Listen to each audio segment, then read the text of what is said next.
એક તો વસ્તુ છે જે જેલમાં જવું અને જેલમાં રહેવું કોઈ પણ માણસને ગમે ના.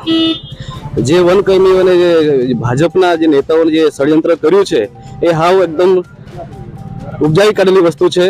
એમાં જે બનાવી કાઢેલો છે એમાં મારો થોડો પણ રોલ નથી, કોઈ જગ્યાએ પેલું સ્મેલ પણ નથી ને કાન પર પેલું અવાજ પણ નથી, છતાં મને એ રાજકીય ષડયંત્ર બનાવી મને ફસાવી દેવામાં આવ્યો હતો.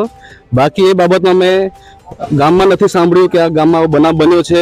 ખાલી ખેડૂતનું ખાલી કપાસ ઉખડી નાખેલો જંગલ ખાતાએ એ બાબતે ખાલી ગામ પ્રત્યે સાંભળ્યું હતું. બાકી મારે કોઈ માણસને દાબ ધમકી કે પછી પૈસા કઢાવવાનો એ મારો કોઈ ઈરાદો નથી, કોઈ જગ્યાએ મારો રોલ છે જ નથી. છતાં રાજકીય અદાવત રાખીને ધારાસભ્ય ચેતરભાઈના અંગત માણસ હોવાથી મને ફસાવી દેવામાં આવ્યો હતો.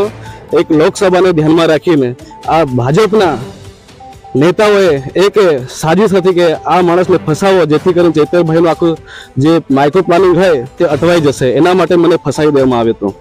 એ તદ્દન ખોટી છે, ઉપજાવી કાઢેલી વસ્તુ છે. એમાં કંઈ ફાયરિંગ થયું નથી. બાકી એવું કંઈ ગામમાં બનાવ બનેલ નથી. કપાસ કાઢી નાખેલું. કેટલા વાગે આવ્યા તને શું કર્યું તું? એ મેં જોયા નથી, રાતે આવ્યા.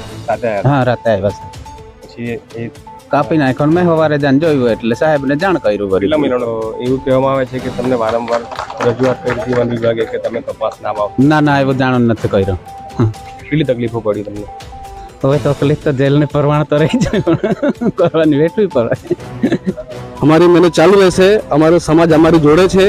જ્યારે સમાજ જોડે અન્યાય થાય છે, જ્યારે આદિવાસી સમાજ જોડે અન્યાય થાય છે, ત્યારે ચૈતરભાઈ હંમેશા આદિવાસી માટે લડતા રહે છે ને લડતા રહેશું ને અમે જંગી બહુમતી જીતીશું ભરૂચ લોકસભા.